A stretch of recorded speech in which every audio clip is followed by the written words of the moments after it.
प्रियालाल के स्मरण के लिए अत्यंत आवश्यक है जो पूज्यपाद श्री उड़िया बाबा जी महाराज आगे के प्रसंग में है। वो कह रहे हैं कि ब्रह्मचर्य के बिना कोई भी किसी भी डिपार्टमेंट में हो वो आगे नहीं बढ़ सकता, चाहे गृहस्थ हो, चाहे वानप्रस्थ हो, चाहे सन्यासी हो, सबके लिए ब्रह्मचर्य अत्यंत आवश्यक है। ब्रह्मचर्य में जीवन परम पुरुषार्थ में अध्यात्म में जीवन है। जो ब्रह्मचर्य धारण नहीं करते हैं वो न सदगृहस्थ बन पाते हैं, ना वो वानप्रस्थ, ना वो सन्यासी। फिर और लौकिक पढ़ाई या लौकिक उन्नति, इसके लिए भी ब्रह्मचर्य की अत्यंत आवश्यकता है। ये भोग बुद्धि जब तक हमारे हृदय में बनी रहेगी तब तक लौकिक पारलौकिक उन्नति नहीं होगी।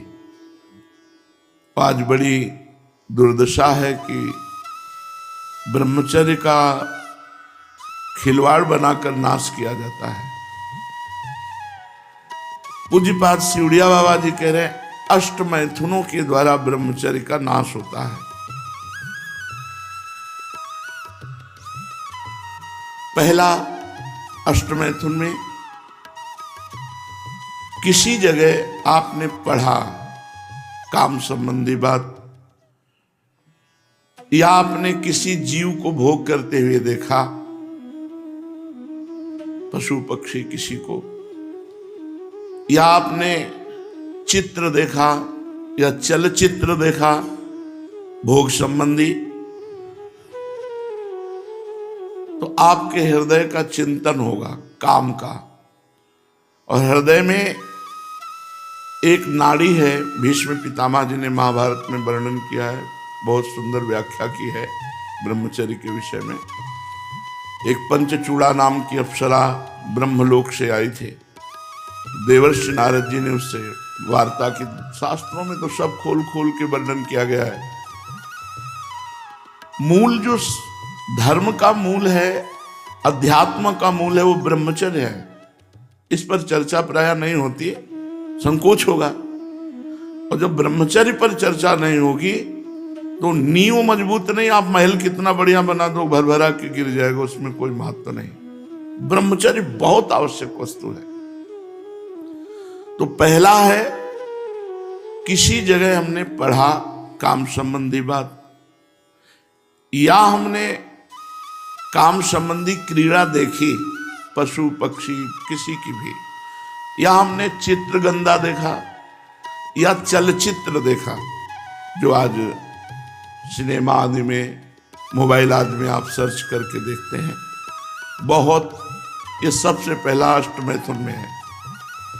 इससे देखो, केवल मछली के मैथुन को देखने के कारण सौभरी ऋषि का हृदय जो भगवान के चिंतन में लगा था, हटकर स्त्री चिंतन में लगा और 50 राजकुमारियों से ब्याह किया मानधाता की।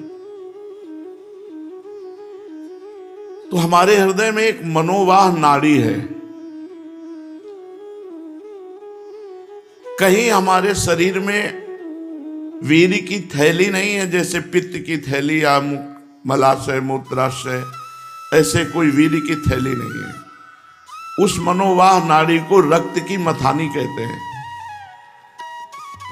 जहां हम गाढ़ चिंतन काम किया, तो अष्ट मैथुन में पहला मैथुन हो गया। वो मनोवाह नाड़ी पूरे शरीर से रक्त से मथ करके वीर्य को एकत्रित कर देगी। अब वो शौच के समय, जहां शौच में ताकत लगाए तहां वो निकल जाएगा, या स्वप्न के समय, रात्रि में सोते समय निकल जाएगा। बहुत इस सुनने लायक बात है, इसको यह न समझा जाए कि संसारिक बात। इसी में आज हमारी पीढ़ी नष्ट हो रही है। तो उपासक को अष्ट मैथुन में पहले मैथुन का त्याग करे। ना कोई ऐसी किताब पढ़े जिसमें काम संबंधी बातें लिखी हों, ना किसी जीव को मैथुन करते हुए देखे, ना कोई चित्र ऐसा गंदा देखे, और ना उसका चिंतन बनने पावे। चिंतन बना तो हो गया, पहला मैथुन हो गया, उसी से आप पतित हो जाएंगे। भगवान ने गीता जी में कहा, ध्यायतो विषयान पुंसान् संगास्तेषु उपजायते, संगात संजायते कामा, कामात् क्रोधो विजायते, क्रोधात् भवति सम्मोहा, सम्मोहा स्मृति विभ्रमा, स्मृति भ्रंशात् बुद्धिनाशो, बुद्धिनाशात् प्रणश्यति सर्वनाश। जब हम काम का चिंतन करते हैं वही हमारा सर्वनाश का कार्य बन गया। बहुत ध्यान से सुनो, कोई चित्र, कोई सिनेमा, कोई मोबाइल से गंदी बात या किसी जीव को मैथुन करते हुए देखना और उसका चिंतन करना, ये पहला मैथुन हुआ। अष्ट मैथुनों में एक में पतित हो जाएगा। दूसरा, 4 पुरुष बैठ करके काम संबंधी स्त्री के अंग प्रत्यंगों का वर्णन करना, काम संबंधी बातें करना, काम संबंधी अश्लील बातों में कितना सुख है ऐसा चर्चा करना। इसके चर्चा करने से चिंतन बनता है। फिर वही बात आ गई, जैसे पहले अष्टमैथुन में, तो दूसरे इसमें भी वही चिंतन होगा। जहां 4 लोग बैठ, बोधयंता परस्परम, मच्चित्ता मदगत प्राणा, बोधयंता परस्परम, कथयंति च माम नित्यम, तुष्यंति च रमंति च। हमें चाहिए हम 4 लोग बैठकर भगवत चर्चा करें, भगवान के रूप गुण लीला महिमा की चर्चा करें। अगर हम स्त्री संबंधी चर्चा, काम संबंधी चर्चा और काम सुख संबंधी चर्चा, तो हमारे हृदय में मनोवाह नाड़ी एक्टिव हो जाएगी, वो अपने आप हो जाएगी और आपके पूरे शरीर से रक्त को मथ करके वीर्य निकाल देगी। और वो किसी भी तरह निकले और तुम्हें पता भी नहीं चलेगा, निकल जाएगा। तीसरा, एकांत में इशारे करना, हास्य विनोद करना, काम भाव से छूना, पास बैठ करके एकांत में चिंतन बनेगा, फिर वही दुर्दशा हो जाएगी। अष्टमैथुनों में तीसरे में कभी भी कहीं भी किसी भी तरह से ब्रह्मचर्य साधन करने वाले को माताओं बहनों के साथ एकांत सेवन नहीं करना चाहिए। बलवान इंद्रिय ग्रामो विद्वानमपि कर्षति। इंद्रियां बड़ी बलवान हैं, वो बड़े बड़े विद्वानों को भी आकर्षित करके बलात् भ्रष्ट कर देती है। चौथा, एकांत से किसी स्त्री को चोर दृष्टि करते हुए काम भाव से देखना। वो नहीं देख रहे, आप छुप कर देख रहे हैं और पूरी तन्मयता से। यह अष्टमैथुनों में चौथा है। किसी भी माता बहन को काम दृष्टि से चोर कर देखना। चोर मतलब एकांत होकर के वो नहीं देख रहे लेकिन आप देख रहे हैं। अष्टमैथुनों में ये चौथा, ये भी आपको भ्रष्ट कर देगा। पांचवा, मुस्कुराहट, हाव भाव, कटाक्ष, वार्ता, ये काम संबंधी करना। मुस्कुरा दिया परस्पर, कटाक्ष कर दिया, हाव भाव कर दिए। अब मिलो या ना मिलो, वो आपका चिंतन बनेगा, चिंतन आपका सर्वनाश कर देगा। छठवां, श्रृंगारिक, शरीर को सजाना। जब हम शरीर को श्रृंगारित करते हैं तो हमारे अंदर रजोगुण आता है और रजोगुण काम उत्पन्न करता है। रजोगुण से ही काम का प्रादुर्भाव होता है। शरीर की सजावट नहीं होनी चाहिए। ब्रह्मचारी को शरीर से उपेक्षा रखनी चाहिए। हमें स्नान दिनचर्या के लिए करना है। वैष्णव श्रृंगार प्रिया प्रीतम की सेवा के लिए करना है। प्रभु की प्रसादी माला, प्रभु का चंदन, प्रभु की चरण रज, प्रभु का प्रसादी इत्र, प्रभु का प्रसादी उच्छिष्ट, यही हमारा जीवन है। बाहरी श्रृंगार हम अच्छे लगें इस भाव से क्रीम आदि लगाना या और भी श्रृंगार ये नहीं करना चाहिए। ब्रह्मचर्य धारण करना है तो श्रृंगार से बचना चाहिए। उपन्यास, समाचार, नाटक, अश्लील दृश्य, ये आपको कल्पनाओं में भटका देंगे, वैसी कल्पना बनने लगेगी, फिर वही भ्रष्ट हो गया। सातवां,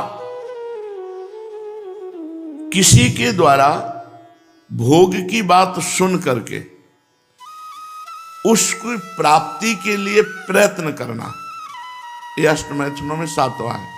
भोगों की बातें सुन करके अब हम पागल हो गए और हमारा चित्त खोजने लगा कि कहां हमें भोग मिले, कैसे भोग मिले, इससे भी भ्रष्ट हो जाएगा, पतित हो जाएगा। आठवां, प्रत्यक्ष सहवास, प्रगट में संभोग, ये 8 प्रधान अष्टमैथुन कहे गए और अष्टमैथुनों में ही प्रगट संभोग के अंतर्गत ही हस्त क्रिया आती है। ये इतनी भीषण बीमारी है, इतनी जोर से फैली हुई है कि चाहे बच्चा हो चाहे बच्ची हो, कुसंग के प्रभाव से एक 12 वर्ष के बच्चे से पूछा तुम्हें कैसे ज्ञान हुआ ये, क्योंकि लक्षण दिखाई देते हैं, जैसे चेहरे में देखो तो एक दृष्टि होती है अपने लोगों के पास, जहां उस दृष्टि से देखो तहां पता चल जाता है ब्रह्मचारी है कि नहीं है। 3 चिन्ह तो एकदम स्पष्ट उसके दिखाई देते हैं, नाक से लेकर मस्तक तक स्पष्ट एक दृष्टि में पता चल जाता है कि ये स्त्री सहवास से है या हस्त क्रिया से है। बहुत बुरी दशा हो जाती है, ये बहुत बुरा रोग है। उसने कहा हम विद्यालय में सीखा है बच्चों के साथ, ये बालकों से लेकर के बड़ों तक, इससे ज्यादा खतरनाक प्लेग या हैजा, ये बीमारियां इतनी खतरनाक नहीं, इनके लिए औषधि, लेकिन हस्त क्रिया के लिए कोई औषधि नहीं। ये ऐसी बीमारी है, ऐसी अभ्यास वृत्ति है, पूछो मत, बहुत सर्वनाश बड़े बड़ों का कर देती है। डिग्री प्राप्त पढ़े लिखे लोग भी इस कुचाल के चक्र में फंस गए हैं। ये बड़े दुर्भाग्य की बात है जिनको हस्तमैथुन का अभ्यास हो गया है। ये महारोग से पिंड छुड़ाने के लिए कोई औषधि नहीं है, कोई डॉक्टर ही नहीं आज तक। डॉक्टरों से पूछोगे आपको सपोर्ट कर देंगे, अच्छा है, बुद्धि मारी गई है। इस महारोग हस्तमैथुन को इतना प्रियता से बच्चे ले लेते हैं क्योंकि उनको सुखानुभूति थोड़ी देर होती तो ऐसा लगता है बड़ा सुख है, तो कई बार उस सुख को ये हस्त क्रिया, चाहे स्त्री हो चाहे पुरुष हो, बच्चा हो या बच्ची हो, उसको नष्ट कर डालता है, निचोड़ के रख देता है।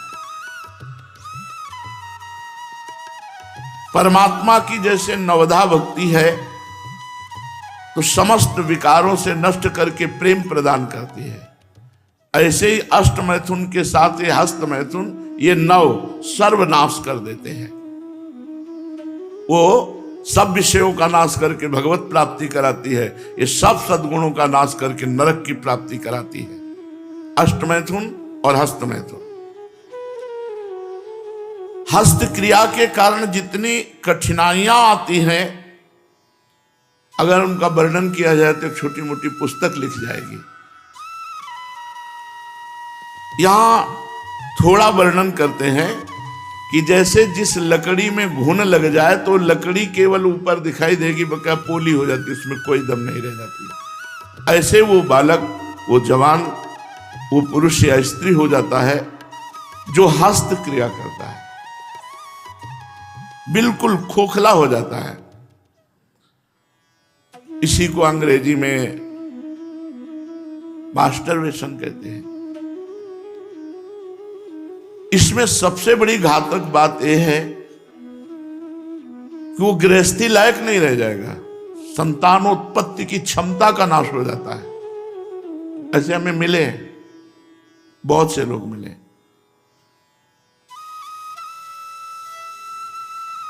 नस नाड़ियां भगवान के द्वारा बनाई गई हैं, उनका संयोग बनाया गया है गृहस्थ धर्म की पूर्ति के लिए। जब आप अतिशय घर्षण करते हैं तो उस नस नाड़ियों की क्षमता नष्ट हो जाती है और वो संतानोत्पत्ति लायक नहीं रहते। बहुत समझ लो, क्षमता नष्ट हो जाती है। क्या फायदा हुआ, आपने अपने जीवन को नष्ट कर दिया। उनकी स्नायु इतनी दुर्बल हो जाती हैं जिसे नष्ट कहते हैं। एक नहीं, लाखों करोड़ों लोग इसके शिकार हैं।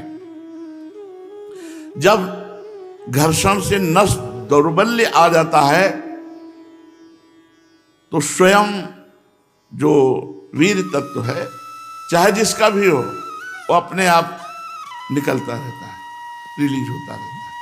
जरा से लोग शंका में ताकत लगाई निकल गया, सोच में ताकत लगाई निकल गया, या स्वाभाविक उसका